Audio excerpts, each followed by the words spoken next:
that because it's all completely different. So what was there yesterday is not the same as what was there this morning. It's not the same as what there's now. So yeah, then we found better. Well, Amanda's found some better slides. All right. right. I found you really great mnemonic. So yeah. So there's the Marilyn Monroe. Have you heard of that before? Yes. Good. Yeah. Well, we've applied it. Okay, so how are we going to do this? Should we do it in 3 quick blocks? So yes, because there's only one entity in each block. And I think the teachers don't need to go through this because I think that the students are pretty well aware of the clinical thing, but it's I have noticed that sometimes when people answer exam questions, they do not focus on, they don't answer the question in that they recite all of the clinical stuff that they know, but they do not address the pathology, and the question is about the pathology. So read the question, and this is to get the pathology into your head. Okay, so team, we're doing number 9, and we're going to go quickly through these because they are only corneas. I will put you all into your breakout groups. Good.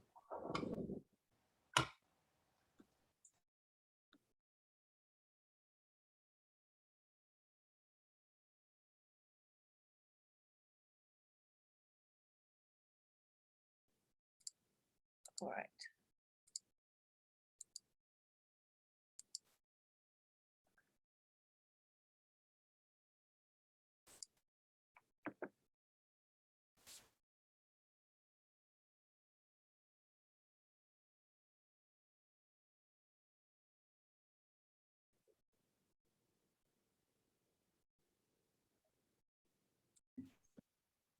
Right, did anyone have any trouble with that or have questions to ask?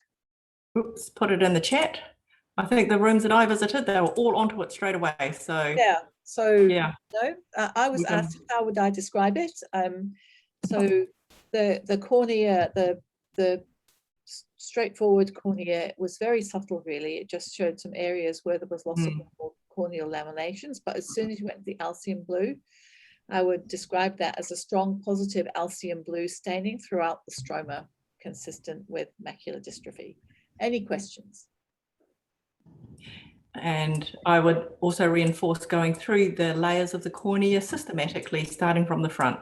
Epithelium shows, Bowman shows, the stroma shows, Desmos shows, blah, blah, to be systematic. I'm being asked, so it wasn't just the subepithelial deposits. No, it was entire stroma. Yeah, Alcium blue entire stroma. Was Desmos thickened? Yes, it was. Okay, cool. All right. We ever be given both the H&E and special stain in the exam? Yes, you would. So normal stroma does not stain with Alcium blue, no. Because it's staining that mucopolysaccharide, and our cornea should be dry, shouldn't they? What would mucopolysaccharide be doing in there? Shouldn't be in there at all. Yeah. Okay. Let's pop out the breakout rooms and do the next slide. Off we go. Technical rooms. It's good with the special stains. Yeah.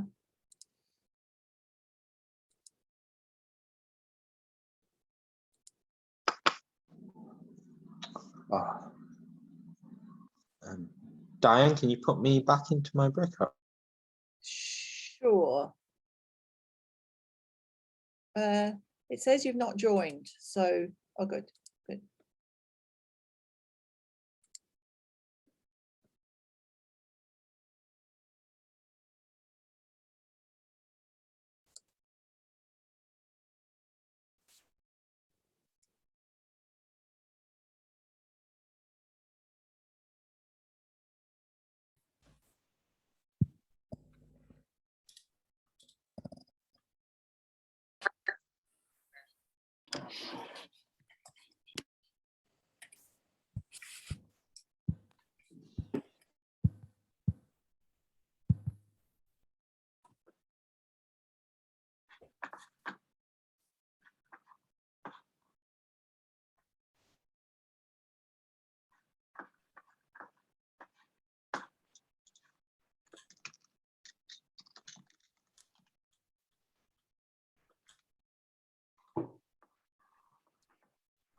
Hi, everyone. Excellent. Anything in the questions, chat questions? I was asked in one thing, which I'm just looking up, is could this be, if all the macular deposits were very superficial, could this be, so if all the granular deposits were superficial, could it be Reese-Buckler? And I don't know. You have to look that one up. I'm sure AAO would have a good description of that. Or actually click that link that's in the schedule on the WebEye thing. It's got all the corneal dystrophies listed with pictures. I'm just looking at Wikipedia here. Mm-hmm. Another TDFB1 mutation. Yeah. Or the team can click on the web ophthalmology UI link in the schedule for the 8th of August and answer that question. Yeah, And I can share my screen and with Wikipedia. Mm-hmm. You want to look at that? Oh, okay. Next. Sawtooth epithelium, right. Cool. Oh, here we go. Here we go. So it does look very like that, doesn't it? Pretty much. But that's kind of very anterior-ish, isn't it? So the answer would be yes, I guess, yes. Yes, it would be Reese-Buckler if it was very anterior. If it was anterior. But maybe that's part of the differentiating thing is the location. Yeah. Yeah, like Nishan says, this went all the way through and there was ones right down by the Desimoes.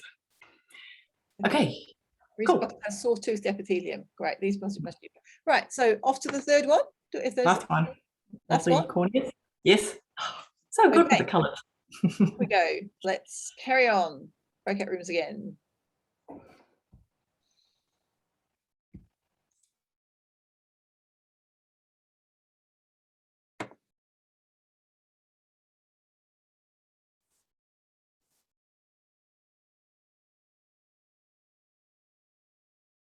All right, I'm just going to assign you to room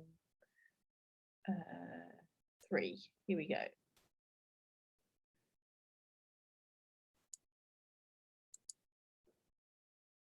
Good.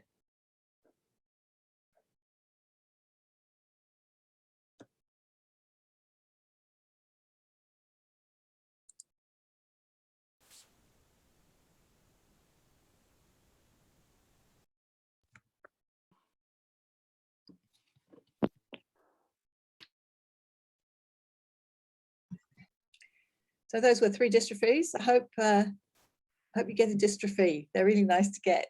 You know, they'll give you the pictures of the special stains and the cornea, and off you go. And as long as you start at the front and go to the back, the special stains will tell you what it is.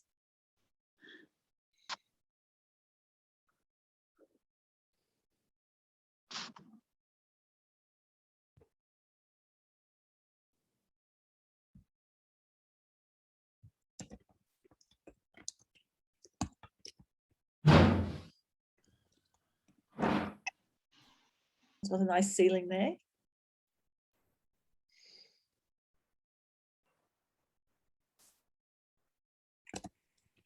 Nice plaster ceiling. Yeah, a modern house. Good, we're nearly all back. Okay, hello everybody. I will Amanda back. There you are. Yes, I'm back. Any questions in the chat? I think people are really onto it in my groups. Yeah, they knew it. Yeah, a process of elimination, really. So yeah. Yep. Okay, that's good. I think people are onto it. All right. Should we do the exit survey now and then come back and do the lovely, lovely last case? Oh, the last 12, number 12. Okay, exit survey. Yes. So something different. Do all stains to determine types normally? Yes. So if I see if the request form comes in query dystrophy, they get a PAS, Alcium blue, Massons, and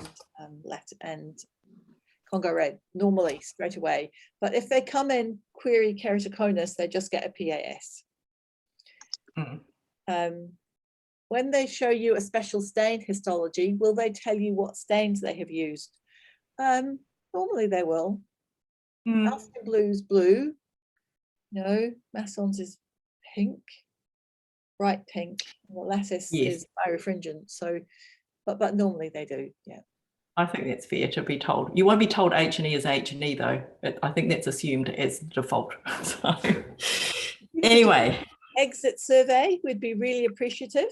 Amanda's put it in the chat there, and we will come back and do the last. Yes. And this is the very last exit survey, so you can say what you want. And we're going to give you a generous sort of like 5 to 7 minutes, not rush you back. And then, so turn off your webcam, think about what you're going to say, because this is the A/B testing thing, which is important for our future development. Not your development, our development. Because we're on a learning journey as well. And we really appreciate your perspective.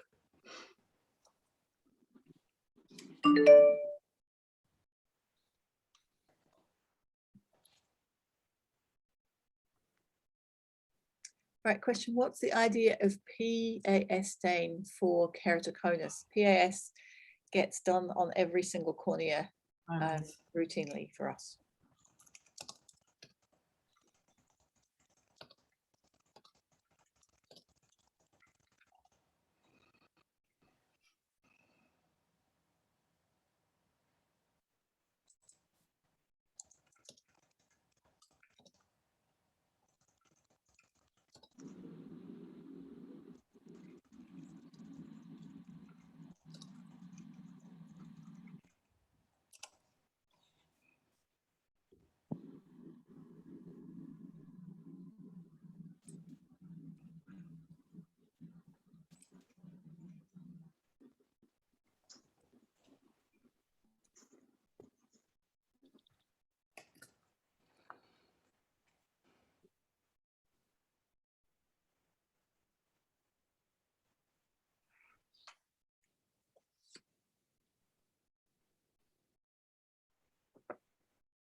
Oh, I'll just pause the recording. Here we go. Start recording again. Okay, so we're all coming back now to look at the last specimen. So is this teacher special, is it, Amanda, do you think? I think so. I will leave Kapiti Island now. That's all right. Okay. Shall we do it? Yes, it must be our turn. I think it must be our turn. We'll find the last case. Here we go. I'll put the city internet up.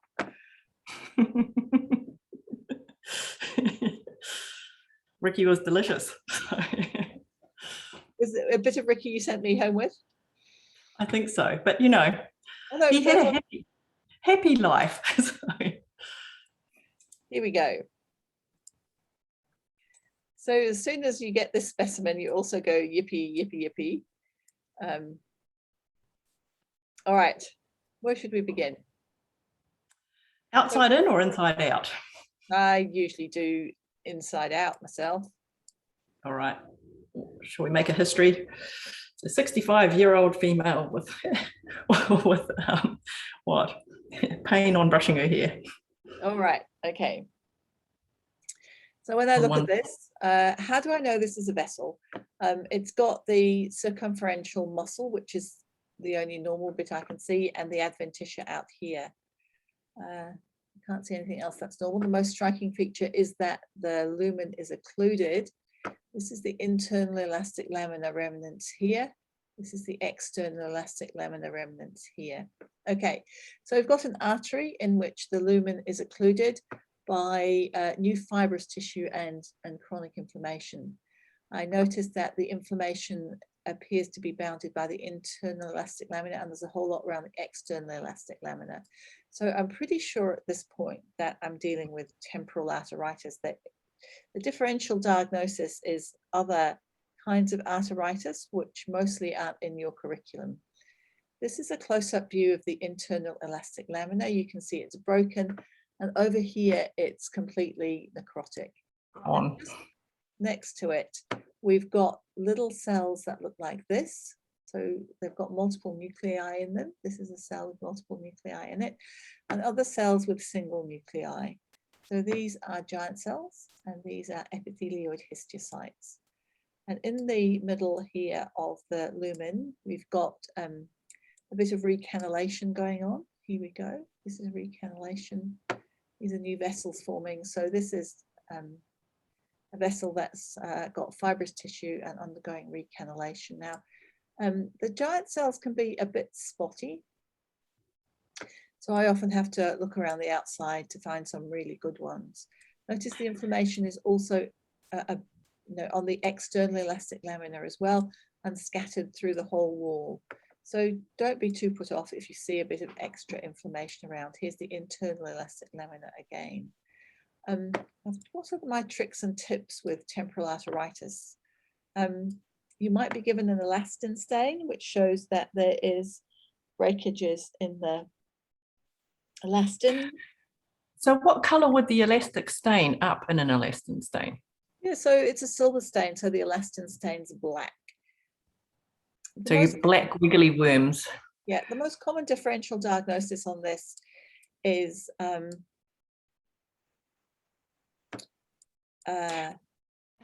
do you know this is not just atherosclerosis? This is an older person. You know, everyone has that. Can occlude the lumen. Often in atherosclerosis, we get calcification. The lumen is often narrowed, but still present, and we don't get all this inflammation, and particularly we don't get it centered on the internal and external elastic lamina. Yeah. So I can see, transmural inflammation through all layers. Yeah. What are those clear cells? I can see clear cells there at sort of 1 o'clock and yeah, here we go. Oh, is this another sebaceous carcinoma? What are they doing in there? So these Chalazion pages with foamy stuff in them here. Maybe this artery did have a bit of atherosclerosis in it, and this is the remains of it. It's in the intima. This is the internal elastic lamina. So maybe there was a bit of atherosclerosis here. It says, can you classify, yes, they are foamy macrophages with lipid in them. Yeah. Can you classify the granulomatous reaction in GCA into diffuse, nodular, and zonal? I never classify it like that. I classify it into present or absent. So Jess, what is the purpose of classifying it into those different types? I've not actually heard of that before. We've had, I think past questions have asked the 3 types. Yeah, so like really? Sarcoid would be your nodular, and TB is your zonal, and sympathetic would be your diffuse. Oh, this is granulomatous reaction. In general, right. Yep. Okay, so this is an autoimmune reaction, so it's everywhere. So just like rheumatoid, it's everywhere. Yeah. So past questions really emphasize on the different types of granuloma. I wonder if I've got a talk on the different types of granuloma I can put up for you to watch. Okay. I'll go and have a look for that. I'll stop sharing. While you can ask your final questions of Amanda, I'll go and have a look for that. So I would talk about granulomas, you know, in a branch. Oh yeah, Diane, we have that branching algorithm. Remember for the granulomas, the necrotizing, the non-necrotizing, that sort of patterns. Yeah, probably in the class drive or from last something. Yeah, we've got a PowerPoint on that. We'll put that into the schedule later. So we'll be fine. Yeah. Yes. The whole point is to narrow down the likely cause of the granuloma. So. Yeah. All right. But so to final questions now. It's cool. We've covered all of that stuff. Excellent. Here we go. You've done well. Oh, I forgot to take the class photo. So okay. Yes, we need the exit class photo, and you've got to look all happy because this is the one we're going to share with the next lot, right? So Chin, where did you go? So come, and then you've got to look at the camera and okay. So, oh, that's good. I'll take a couple. So look at the camera, directly at the camera, thumbs up or something, and I'm going to go 3, 2, 1.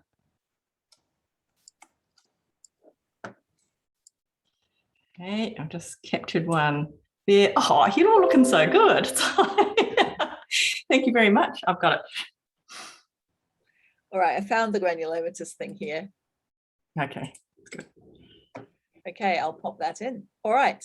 Is there anything else that people would like to request or add before we close up and say thank you all for attending? There we go. And the photos in the schedule. So don't you love that? And good luck, everybody. You'll be fine. So thank you so much for doing the exit surveys. It helps us. Oh, we stopped recording. Bye. Oh, we need to stop recording. Here we go. Yeah. Stopped recording. Yeah. All right. Right. Stop recording. Okay.